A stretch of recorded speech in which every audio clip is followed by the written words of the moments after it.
Cool. Well, thank you so much, Leslie, for being here.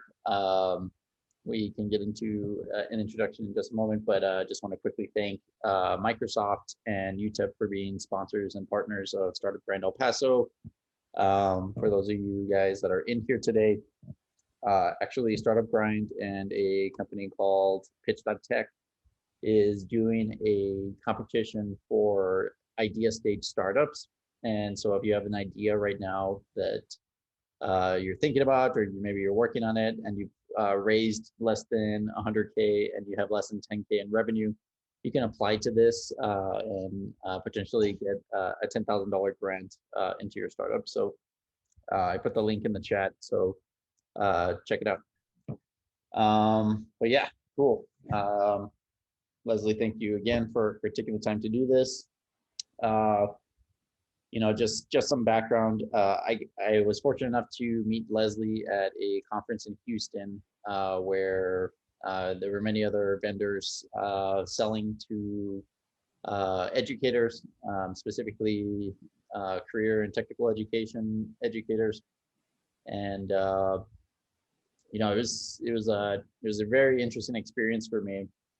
But something really unique was I saw many booths, and many of the booths, they spent a lot of money on setting those up. And Leslie was there, and she didn't have that much on her booth. But what was super interesting is everybody was going to her. They weren't going they weren't going to anybody else. But yeah, it was super interesting to see. And so I had the opportunity to meet Leslie, and she eventually ended up coaching myself and a few friends as well. But she's had, and I've gotten to get to know her over the years, and yeah, she's just like super bright. And so I'm super thankful that she's taken the time to share her story and what she's learned. But yeah, Leslie, would love to start off with, where are you from? Where were you born? Where'd you grow up? Well, thank you for the very sweet introduction. I will do my best to live up to your glowing expectations. I'm from Dallas originally, born and bred, live here now. I'm from Dallas proper, which apparently a lot of people find that hard to believe, that people live in the actual city of Dallas, but I do. I'm one of the few, I guess. And I went to college in New Mexico, and I lived in Santa Fe on and off over a 5-year period when I was going to school out there. So I kind of consider Santa Fe to be my second home, kind of where I found myself, the birthplace of my current self, I think. But yeah, I'm a Texan. Perfect. And so what'd you study in college? Oh, I started out as a studio art major focusing in oil painting. I submitted my portfolio with studio art because that's what I had done the most of. I wanted to be a film major, a documentary film major, but they put me in the art department because of my portfolio. And I thought, well, I'll just change my major after that. And then I switched to graphic design. I fell in love with graphic design. Then my school shut down. I moved back to Dallas. I started going to Texas A&M Commerce, and I was doing art direction. But I'd also started playing guitar and singing. I met this girl named Elise my very first day of my freshman year in college, and she had a guitar and she was on the quad and she was singing, and I was completely mesmerized by her because I had never really seen anyone like a young person, a young female, like singing and playing guitar and doing it remarkably well. So I literally traded her bologna and cheese sandwiches for guitar lessons, and began a friendship with her. So when my school shut down, I had a lot of source material, I think, to work through. I started writing a lot, and I started gigging. Well, I started playing open mics in Dallas, the Wyandotte Tavern. I literally turned 21 in that bar, during one open mic, and they wouldn't even let me drink water when I went to go play the open mic there because they didn't want to have a glass in my hand. So I started playing music, and then some of the open mic places, they would actually then want to pay me to come back and play a set, and you'd get $60 and all you could drink Shiner beer for like 4 hours of gigging, and you'd usually have to split that with somebody else. So it was a good night's work, $30 and maybe some tips and a lot of beer. So after that, I switched my major back to music because my school reopened and they reopened the music program. I went back for music and eventually got my degree in audio engineering and performance. So I changed a couple of times. I Yeah. bounced around a lot. Yeah, you took pivots, but it sounds like whenever you made a pivot, you went all in. That's one of the things that I have observed about Leslie since I met her. Is she's when she made the decision, she went all the way in.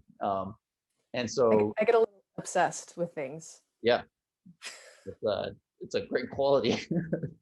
And so this now you're an expert in sales and developing relationships, but you majored in music. So how did you get from music into the sales world? Well, when I graduated from college, I moved back to Dallas to open and run a recording studio with two guys. And it was a brick and mortar analog recording studio. We did tape recordings in Deep Elm, which is just outside of downtown Dallas. And I was working there as an engineer and also hostessing at a restaurant during the day, making like $400 a month and eating my roommate's leftovers and for my food, for all of my meals. And I had a really good group of people who, took care of me. They would, buy me meals every once in a while, but, I was definitely a starving artist. And so I had a friend recommend me for a position to go work as a recruiter for the university that I graduated from. And I applied for that position and I didn't get the job. So the whole job was just telling people or, going to high school, speaking to students, going to college fairs and telling them about the university and why it was a great place and why they should go there. And I apparently was not qualified enough to do that. I'm sure that probably like hits you at the heartstring. Like everybody on this call, oh, you don't have enough experience to literally talk about the last 4 years of your life. So they hired somebody else. And then he didn't make the trial period. And so then they called me back and I accepted the position and I started working as a recruiter. And I've done over 600 college fairs. So I've actually traveled the whole country doing college fairs, mostly in Texas. And then I would adjudicate theater auditions with the department chair, help her do that, and do national conventions. I got to go hang out in Miami, make friends in Miami, Boston. I got to go to New York. I got to go to Denver, Durango, LA. I got to do a lot of traveling with that job and meet a lot of people. I've probably spoken to over 10,000 students at this point, all of which are like between the ages of 17 and 18, and they're trying to find out what they want to do with their lives. And I would literally try to solve that problem in like 90 seconds or less, because that's all the time you have with them. So they'd walk up to your table and they'd be like, what is this? And it's like, okay, well, we're an art school. What's your what's your dream job? And a lot of them don't have an answer for that. And they would actually get visibly uncomfortable when you would ask them, well, what are your plans after high school? They really struggled to connect what they were interested in with what opportunities are available to them. And I think even the ones that had maybe an idea of what they wanted to do, there was a disconnect between what their perception of those careers were and what those careers actually represent and what they would mean in the real world. So I guess I've gotten off topic, but so my friend Marianne, she came to work for this company. She was my colleague. She was my counterpart in Northern California. And I had been racking my brain about how to fix this problem. And I thought, well, maybe I'll start a podcast and I will interview people who like their job. Like if you like your job, I want to know who you are. I want to know why you like it, what you do, how a high school student would get into this position, how an adult would retrain into the position or upskill into the position. So I was kind of toying around with that idea. And then my colleague Marianne she told me about Paxton Patterson, and she had applied for the position in Northern California and asked me to be her reference, her referral, to speak with her future boss and now my boss, Roland. And when she told me about what the company did, I was like, oh, well, that's it. That's what students need to do, because our company, we help connect students with careers through project-based experiences, and everything they do relates to lots of different industries. So you could do a little bit of culinary, you could do engineering, you could do child development, you could do health science, all in 1 year as a junior high student. We have other programs too, but it really helps, I think, tie the connection between what a student maybe thinks they like to do, some interests, and what their actual aptitudes are. So I gave my referral for Marianne, and then I kind of just slid it in there that I was interested in a position if one opened up in Dallas, and they had just hired somebody, and he didn't work out either, and then I got the call. So it was kind of full circle for me, and that's how I got here. Gotcha. So I'm really glad that you really dug into even the background before you got to Paxton Patterson. And the reason why is because I think sometimes there's a perception on sales where you think in order to be a good salesperson, you need to be like Jordan Belfort from Wolf of Wall Street, and you don't actually need to know anything about these companies that you're selling. You just need to manipulate people. But in your case, you basically became a domain expert in understanding how kids choose careers before you even got into the position that you're working on right now. So yeah, thanks for sharing that. That's a super interesting. Yeah, that's perfect. And so, okay, so go ahead. Well, there's this saying in acting that acting is about truth. Because I remember I was dating this person in college, and they were an acting major, and I fibbed once, and I fooled them, and I was like, see, I could be a good actor. She told me acting is about truth. It comes from a place of truth. It's not about lying. It's not about fibbing people. It's not about making them believe you. It's about really believing it yourself. Mm-hmm. And I think the same applies to sales. Like, why waste your time selling something that you don't believe in? Because then it's not good for your heart. It's not good for your customers. You're going to go home. You're not going to feel good at the end of the day. It's not going to enrich your life. So I think you have to have some sort of authentic connection to the products that you sell. And you have to really believe in it, because ultimately you're providing a solution for your customers and their stakeholders.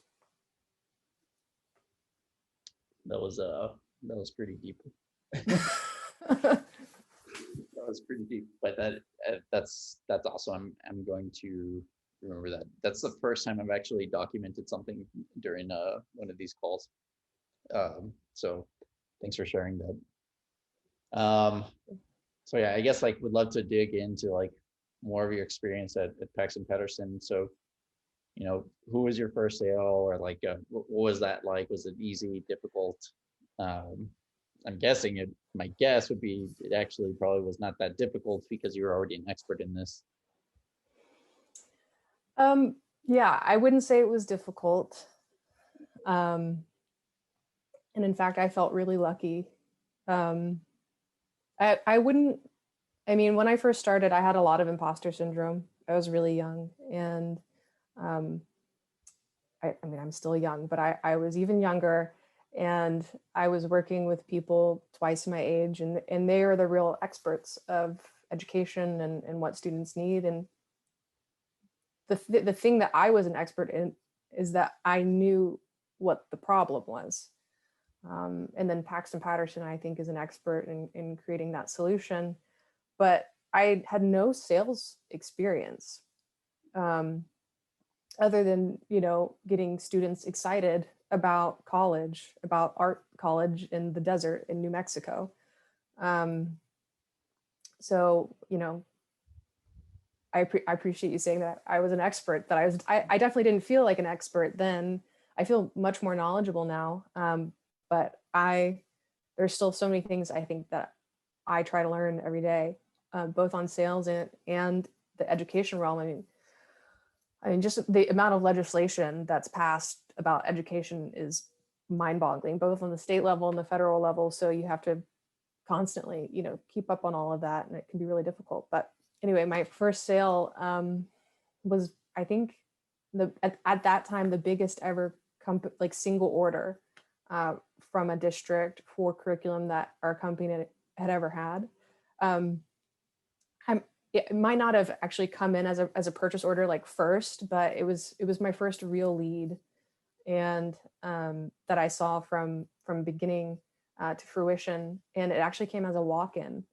I was in Houston, and I was there visiting some existing customers. I was with my predecessor, who was kind of introducing me to existing customers and taking me around to see our product in action. And I was on my way back to Dallas, and I wanted to capitalize on that and just basically hit up every single customer that was off of I-45. I was like, I'm going to go and I'm going to walk into the office and I'm going to see if I can meet somebody. And if not, I'm just going to leave my materials with them. And I walked into this district. It's just north of Houston. And I spoke with the secretary, who was so sweet. And people always think like secretaries are the gatekeep. Secretaries are definitely the gatekeepers, but they're not always that scary. They really aren't. They're just people. It's like, do you want to be bothered? No. So you have to find a nice way to bother people. But I took a folder in. I took one folder in, and she was like, oh, well, I'll just run it back to the coordinator. And I was like, okay, that's great. And so he was on the phone, and then she popped back out and she said, okay, well, he can't talk, but he wants 3 more folders. There's a teacher leadership meeting tomorrow morning. And I was like, yeah, I'll go get him. And I got more folders and I took it back in. And I was so excited that someone was interested in what I had to say and what I had to offer. So I obviously made it a huge point to follow up with them.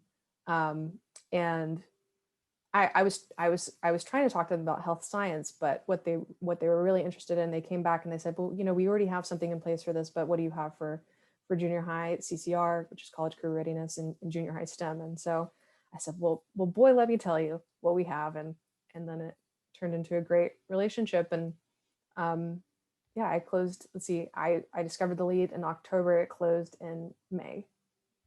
Yeah. So I guess it was actually pretty quick for given what I do. Yeah.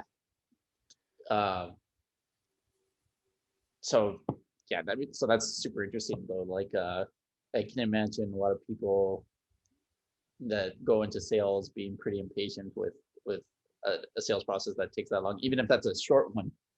Yeah. So other than maybe timing, is there any way or any other differences you see between selling to, to me, these are essentially enterprise customers. So is there a difference between or what other differences are there between selling to a customer like that versus an SMB, just a local restaurant? Mm-hmm. Well, I mean, you're not going to walk in and make a sale and walk out. I mean, you can walk in and you can make an impression and walk out, and that's going to open the door for you later. But the guy who actually applied and got the position for North Texas, which ended up being the whole state, right before me, he was only there for about a month because he was used to small medium business sales where he could walk in, spend some time with the customer and walk out with a check, a purchase order. And he was frustrated by the long sales cycle. And that is something that you have to be aware of and you have to plan for. It also means that there's a lot of opportunities for things to go wrong or for things to stall. You might not even meet the decision maker right away. It really depends on the district. I mean, the person I want to talk to is the director, but that's not always the person that you begin the conversation with. And depending on how big the district is. I mean, I've worked with small districts that I would say are more like a small medium business, because when you go and you tour a campus, the superintendent's there and he's asking questions, and now he's or she is the ultimate decision maker. for that district. I mean, he is, they're responsible to the board, but they get what they want. When they have the vision, they can make it happen, and they can certainly expedite the process. So I would really say that that's much more similar to selling to a small, medium-sized business. I've worked with districts as large as Dallas IC and Fort Worth IC, Houston IC, and the sales cycle can definitely take longer. And there's also just a lot more purchasing guidelines and different departments and people and hands that everything has to pass through. It becomes more inflexible, and you just have to make sure that you're following all of the things that they need to have in order to do business with you. But really, when you think about it, I don't know, I'm selling to career and technical educators, to administrators. And so to me, in a way, that department is a small business. I'm not trying to, worry about the people in charge of PE. That's a totally, it's a different department. It's different people. I've never been involved with them. I'm working with career and technical educators, and so things are still kind of self-contained, and sometimes you'll get a little cross back and forth, but yeah, regulation, red tape, and your sales cycle will definitely, it grows as the company grows. Got it. Cool. And so, you've done many of these now. So have you figured out, why do people choose your company versus any other company? Is it because of better product? Is it because of you're a better rep? What do you think the difference is? By the way, is there competitors to Pex & Pedersen? We are the only people that do what we do, Ivan. Okay. But there are companies, I think, that have a comparable product, and people do have options when they're looking at curriculum. And I like to think that we do what we do best. And I would especially like to think that our customers feel that way as well. But I think ultimately it comes down to, do they trust you to take care of them? Because have you put the time into listening to what they need and to really build and nurture that relationship? Or are you trying to take their money? Are you an order taker? Like, oh yeah, you need that? Or are you actually gonna try and provide some guidance and tell them, well, I see why you want to do that, but it might not be the best idea. Why don't we think about this instead? Sometimes that means costing yourself money, because what they want to spend a bunch of money, but maybe it's not being spent the best way. Like there are other ways to do what needs to be done, and you just want to ultimately take care of them. Because if they walk away unhappy from that experience, they're never going to buy from you again. And they're certainly not going to tell their friends to buy from you. They're not going to recommend you. And then they're going to end up going with a competitor anyway. Mm-hmm. And then you can't feel good, because you know that you wasted their time, you wasted their money, and you wasted your own too, because you're not going to get any repeating business from them. So yeah, I think people choose to work with me because I take the time to get to know them.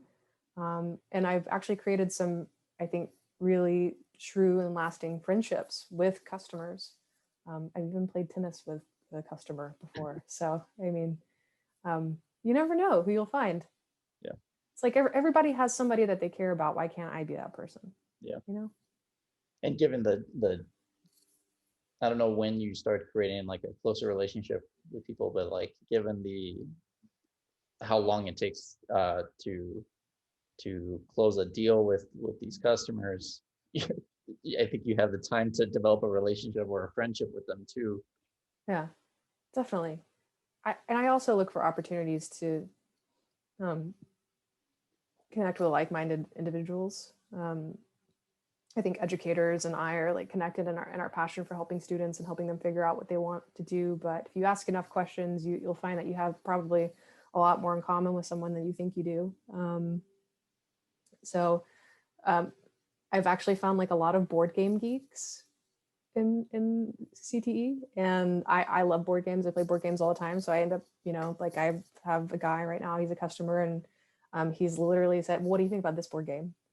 It's so hard for us to get work done, because we'll join a call and we'll talk about board games, or cats for like 5-10 minutes and we're okay, let's put our heads down and solve this problem. But you know, if you ask enough questions, and I think also if you're authentic and vulnerable in sharing parts of yourself that you're willing to share, then I think that breaks down that wall. They see that you're just another person. You're not just a vendor. That's perfect. And so if you had to enter an entirely new industry and build a brand new network from the ground up, where would you start? Well, I mean, I feel like I kind of did that. I was going from one side of education to a different side of education. I thought maybe I could bring my book with me. That was not the case.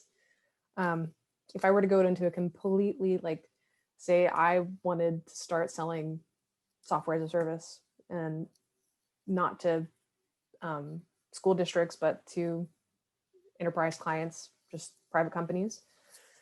You know, do I have a predecessor? Can they connect with me with anyone that's there?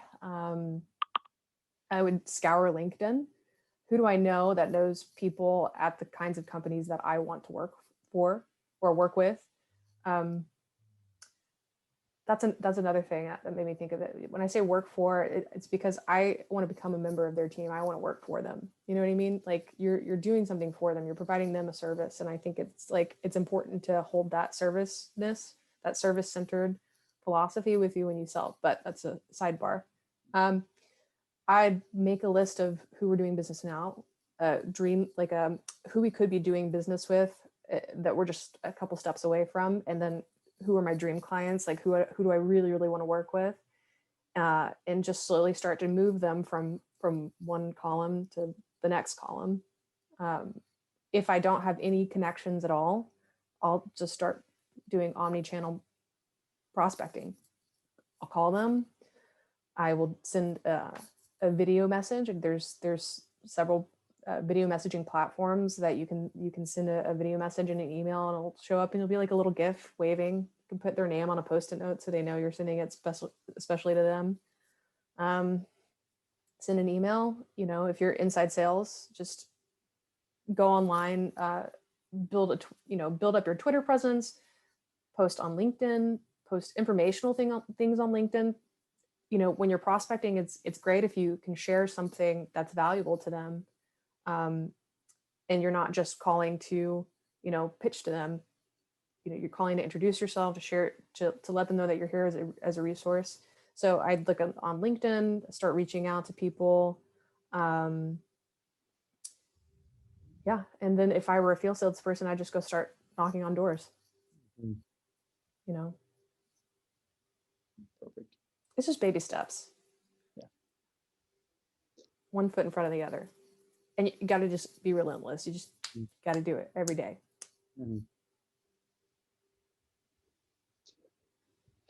And let's see.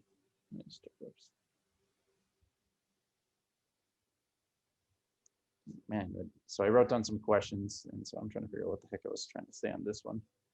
Many startups that are able to create a product fail because they aren't able to make sales. What advice would you give them? So, okay, so I guess specifically for startups, and in startups, oftentimes their products don't necessarily solve a problem yet, right? So it's like one thing to worry about, but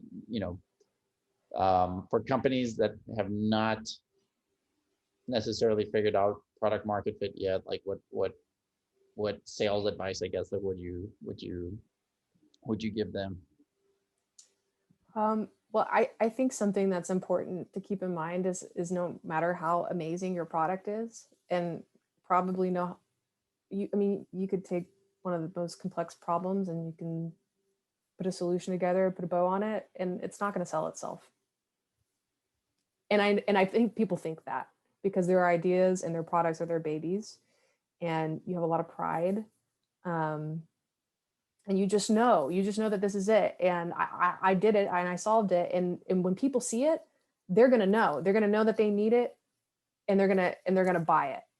But they're not going to ever see it unless you let them know that it's there. I mean, people don't know what they don't know. And so, you can't neglect the sales side of your business, the sales and marketing side of your business. You pay your engineers good money. You need to pay and have your salespeople, form a team of salespeople too, because otherwise, all of that hard work from your engineering team, from those people who are staying up until 3, 4 in the morning coding and putting together this product, if there's no one there to sell it, if you can't get into the hands of your customers, then they're out of a job. They're gonna have to move on to something different. So invest in salespeople or do the sales yourself. Make sure that you are building those relationships, that you are taking the time to prospect every day. Ivan, like you do this when you are looking for funding. You have to go out and now sell yourself. And not every call that you make is going to turn into someone investing in you. But enough no's equals yes eventually, or maybe a no means no for now, but maybe later. I mean, you never really know. But yeah, you can't neglect selling. And I think that people think that their product will sell themselves, but I don't think it will. That's just my 2 cents.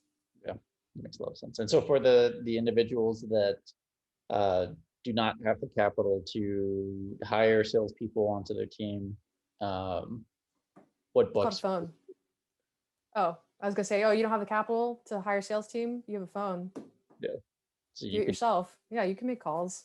Yeah. So then going into that, other than buying an iPhone, is there any podcasts, books, or any other piece of content you would recommend pushing people to that you found over the years?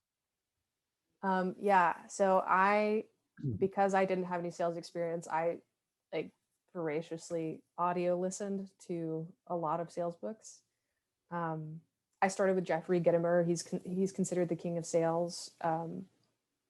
He's really not my cup of tea. So I kept looking for more resources and books. And before the pandemic, I drove about 3,000 miles a month. And so I had a lot of time to just listen to books. I don't make a lot of time to read, but I do have plenty of time to listen. So the first very impactful sales book I listened to was The 10X Rule by Grant Cardone. And also Grant Cardone is not my cup of tea either. He's like so high energy. He's so Italian and just like, just, I don't know. I feel like he would like lift weights and like throw them across the room and then come yell in your face. Like that's kind of the Grant Cardone experience I had listening to that book. But at the same time, it did inspire me to increase my outreach exponentially, because really it's not costing me anything other than my time.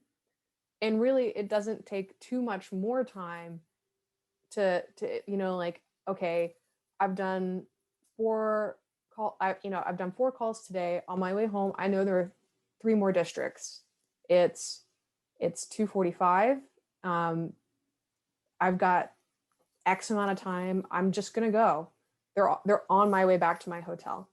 So just go and do it. And so the whole book is just about increasing your outreach, because if you're already successful, imagine then what you're doing, you multiply that by 10, then look at, your benefit from that. It will also be exponential. I think my favorite sales author is Jeb Blunt. So it's Jeb as in boy, Jeb, and then Blount. Fanatical Prospecting, right? Yes. Yeah. Fanatical Prospecting. 100%. The first sales book I read from him was actually Objections. I think because when I first started selling, I was very concerned with objections. I was like, objections, what am I going to, how am I going to, what do I say when people say no, or when people say this, and overcoming objections, how do I overcome objections? I was obsessed with it. And so I was in an airport and I saw the book at a little bookstore, and I picked it up and I actually read it. I read it on the plane, and I loved kind of just his philosophy behind selling. So then I picked up Sales EQ, which I don't know, Nick, if you've read Sales EQ, but Sales EQ is another great book. And he talks about the EQ being emotional quotient. So kind of the emotionality, like emotional connection that people have to sales, not only as a salesperson, but how really buying is an emotional decision for your customers. And, you know, they all day long will say that they're making, you know, decisions based on X, Y, and Z, but there is going to be a huge part of emotionality to that, because if they don't like you, they're not going to want to work with you. And it's unlikely that they will work with you if they don't like you. I'm not saying it can't happen. But that's another really great book. And I think that that's a great book if you're just starting out with sales and you don't really know much about sales at all. And then the book that Nick mentioned is called Fanatical Prospecting. And Fanatical Prospecting talks a lot about omnipresent prospecting. So omni-channel, you could say video messaging, text message, email, cold calling, in person, you name it, making sure that you are, you know, getting your touches in with your customers in different ways. You know, every time they see your name flash across their screen, your face, you you like their post, you make a comment on their post, that's a win for you, because they're becoming more familiar with your name and your face. And that's going to make them more likely to work with you in the future. When they start to think, oh, you know what? It's time to look at these programs, these high school programs. Oh, yeah, I think I know somebody. That's right, Leslie. So anytime someone comes and looks at my LinkedIn profile who's an administrator, I immediately schedule a meeting with them. So it's like, ooh, hello, checking me out, check you out. Now, if you want to get some like female perspective in for the selling, also I think an honorable mention here would be Jill Conrath, Konrath, and she does this book called Snap Selling, SNAP. Don't ask me to tell you what the acronym stands for. But I'll tell you, but succinctly, that the book is about Snap.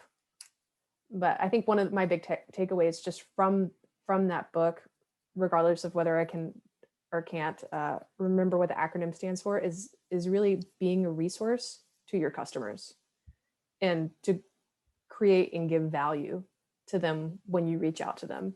And I think it might be Jeb Blunt also, he pulls this bit in, is that, you know, every interaction that you have with people, there's a well, and you don't want to just drink from the well every time that you work with someone.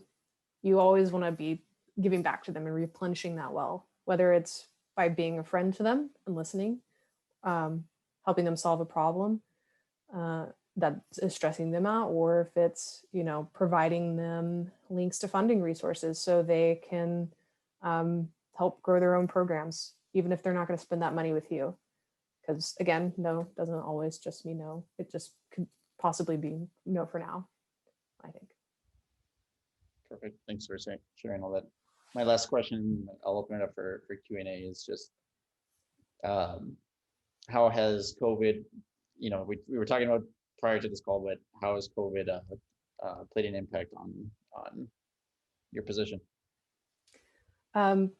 Well, we've been really fortunate as a company. Our curriculum side of our business has not been negatively impacted by COVID at all. At the very beginning of the pandemic, we pivoted and created a product that was free indefinitely for people to put into place. And, our customers have been using it ever since, and they're still using it. And so districts still had their budgets to spend. They still had to spend their money. Unfortunately, with a lot of their budgets, they use it or lose it kind of thing. So if they don't use their funds, they lose their funds, and then they don't get as much funding the next year because they didn't use all of their money.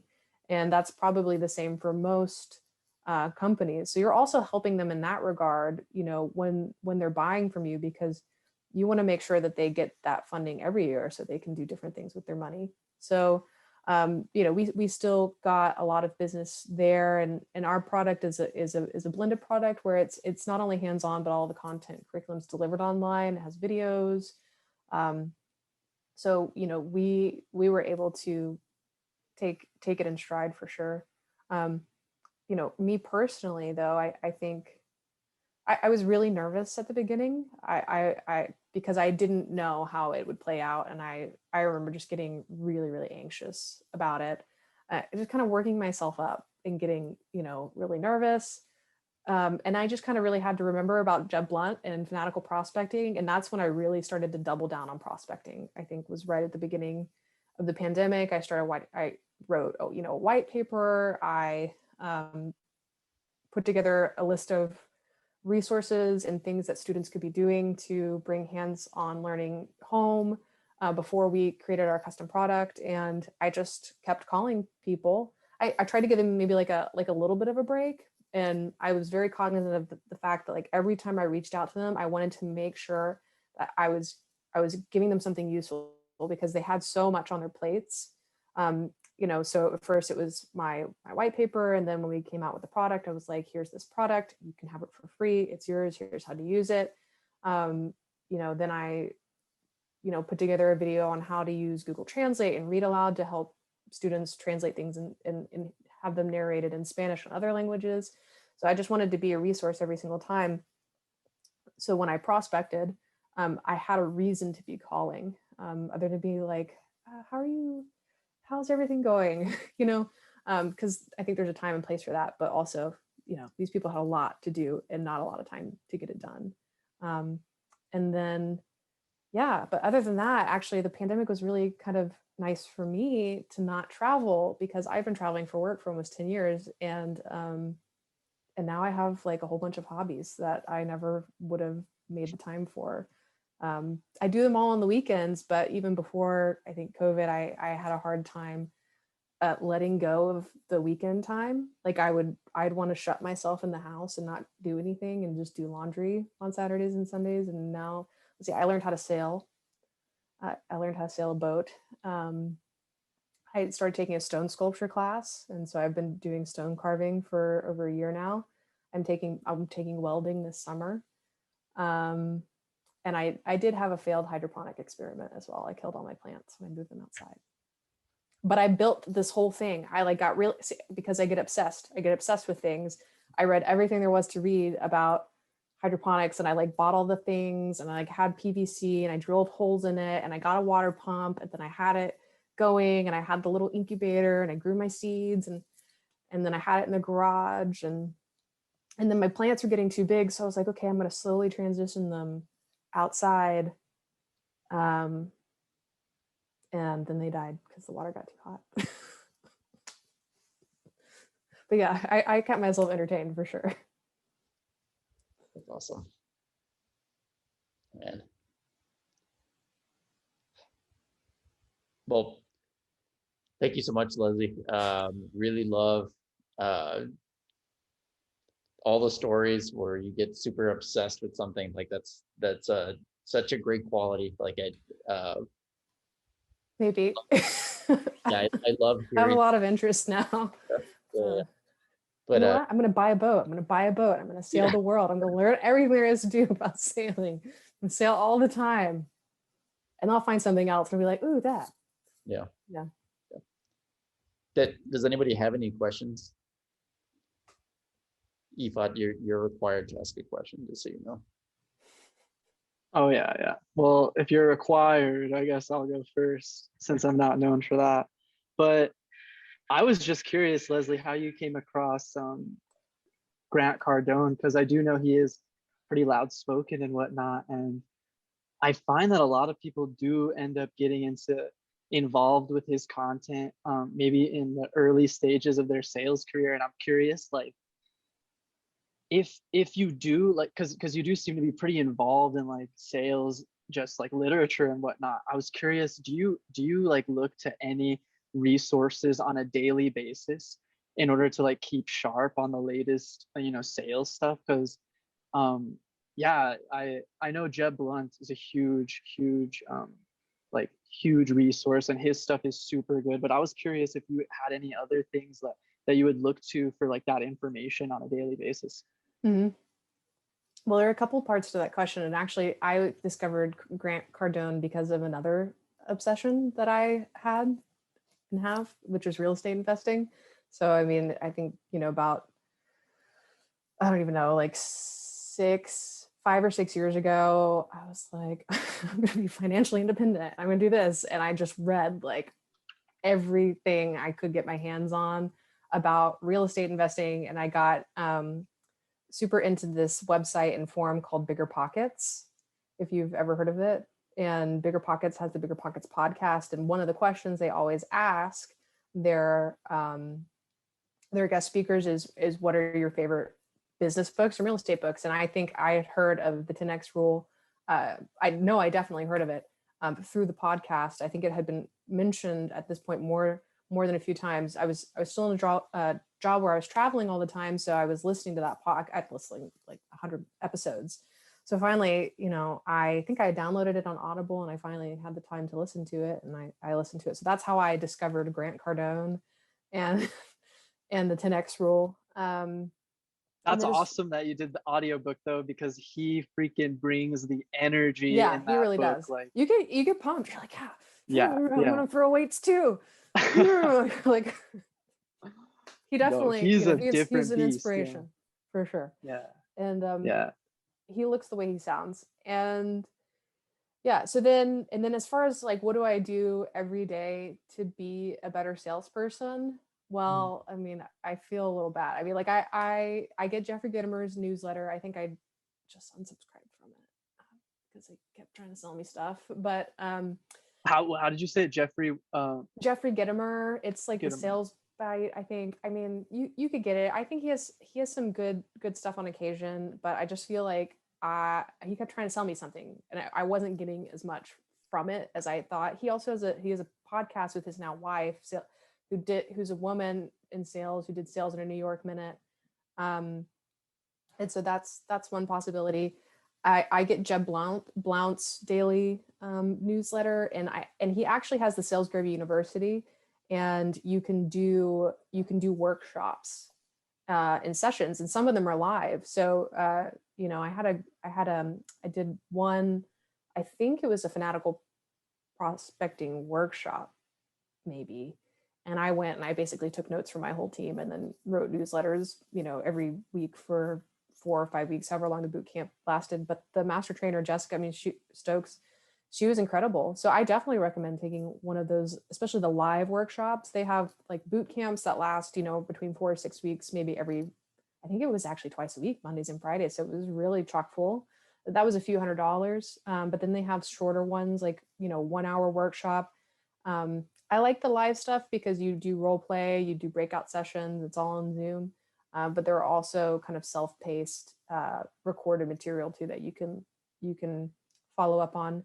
But I also leverage my team a lot. So I have an amazing team. And I feel like anytime I have a sales question or I need to be inspired, I call them first. I always call Marianne. Marianne's like you really should have Marianne, and she's the chief authority on like everything ever. She's so smart, and she's an amazing painter. We're both artists. And so, anytime I want to know anything about anything, I call Marianne. So I call my team a lot. Nice. Do you actually like, I know you signed up for those newsletters. Do those just stay stuck in your inbox, or are you like, okay, it's time to hit that newsletter today? Yeah. So the only newsletter that I read every single day is the Morning Brew. So it's just this, it's like it's not sales. It's just daily news about finance and tech and what's going on in the world. And it's really just, I don't know, the people who write it, they just kind of got like a funny vibe, and they're just, I don't know, they seem like cool people. And then I'll like read the New York Times also in the morning. So the daily thing that I don't pay for it. I'm sorry, New York Times, but that little thing that they send out, and they're like, for $1 every week you could. I'm like, I know, but this is all I need, because I don't want to be living in the news. We've all done that, and I just needed to step back from it. So those are the two things that I probably read on a daily basis. Subject lines are very important. I mean, like if the subject line catches me, I will read it. So I end up reading more of Jeb Blount's stuff just because I think the subject lines get to me when I can tell that it's going to be something worth my time. yeah, just as your subject lines matter as a prospector or as a salesperson, so do the ones you receive. So, it depends. I do have a very messy inbox though. All my focused, you know how Outlook separates it into like focused and then not focused, like other stuff, like my other inbox is a mess. My focused inbox is because that's all my customers. So yeah, thanks for the question. Got you. I'll leave the next question up to Maximo. Appreciate it. Gotcha. Yeah. So Leslie, one of the things I was wondering, when you mentioned about sales and then getting close with the customer, has there ever been an opportunity for you to convince someone that says no at the beginning, and then you see some like a crack where you see them, and then you can actually convince them to buy your product? Of course, I know you believe in it. Acting is the I truth. understand what you're saying. Yeah.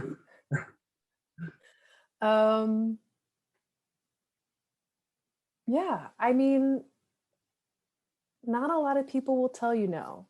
That's kind of the weird thing, is that people are scared to tell you no, because they don't want to hurt your feelings.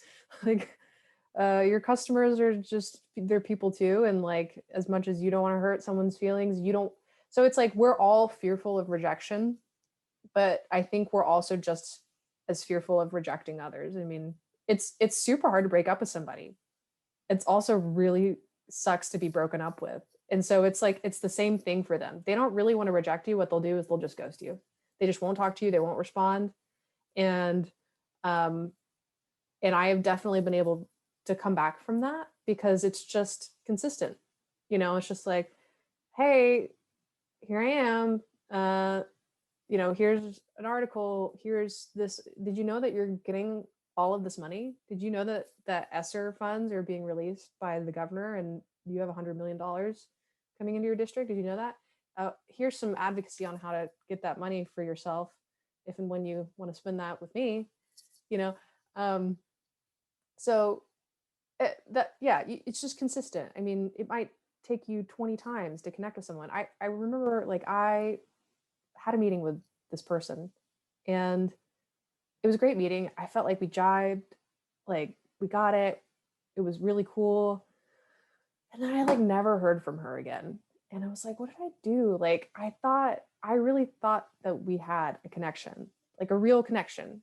And I kept emailing and calling her secretary and just trying to get a meeting. And then one day she emailed me back and she asked me to come present for her teachers. And so I was like, yep, I'll be there next Thursday. Yep, I'll drive my little happy butt down. And then I went, and when she saw me, she gave me this big hug and she was like, oh my gosh, we've been through so much together. And I was just like, have we? Because you ghosted me. Like, you were not talking to me. So you also never know like what they're experiencing on the other side of it, because, she could have been, doing all the planning, trying to lay out all the groundwork, getting a hold of her stakeholders. She had everything she needed from me at that time. And then just took it and ran with it. And when she was ready, she came back. But I definitely think my follow-ups, just like every once in a while, every 4, 6, 8 weeks, just here I am. 8 weeks is too long. Don't wait the 8 weeks, but like, just popping into her inbox or leaving her voicemail or something like that. Because yeah, I mean, another great customer of mine whom I totally adore, and we've bonded over the fact that we're both totally into The Walking Dead and love zombies and have weirdly specific action plans for the zombie apocalypse. Like, I have laser eye surgery, and literally one of the reasons that I got laser eye surgery is because if there's a zombie apocalypse, I don't want to have to worry about my glasses. So, we bonded over our common, interest of zombies and The Walking Dead. And again, we had lunch, it was great. And then she is ghosting me so much. I mean, she's a great customer, and I think we're really friends now, and she's purchased from me. But even from like the first time we spoke, I did not think I was going to get her business, because let's see, I talked to her for the first time like about June of last year in the middle of COVID. And it just took so long to actually but she was just busy. So that's what I do now, I've really changed my mindset, my perception, to just say, unless you're telling me no, you're just busy. You're just busy. You got a lot going on, and I'm just going to keep poking you on the shoulder. And when you catch a minute, you're going to reach out to me. Yeah. And then if someone tells you no, great, move on. Maybe touch out to them another time, see them at a conference, try and get a meeting, but don't waste your time. Like if they're actually telling you no, there's a lot of people who are going to tell you yes. So I just say, move on. Well, I feel like that applies to so many things in life. Yeah, definitely. Sales is life. Life is sales. You have to be able to sell yourself in anything. I mean, every interaction, every date you go on, you're selling something. So, your interview, it's important. Yeah. Oh yeah. Yeah. Well, Leslie, I want to be mindful of your time, but thank you so much for taking the time to share everything. Yes, virtual clap. Oh, thanks, guys. I think it was really fun. I was a little nervous in the beginning. I have really bad stage fright. I forgot to mention that, actually. I have huge performance anxiety, which is one of the reasons why I don't like to play music. So I was nervous at the beginning, but you got me talking, and I was able to calm down. No, you're an excellent storyteller. A natural. So stop. Keep going. Stop. All right. Well, now it's 5:30 for you, and it's 6:30 for me. So I'm gonna go have dinner.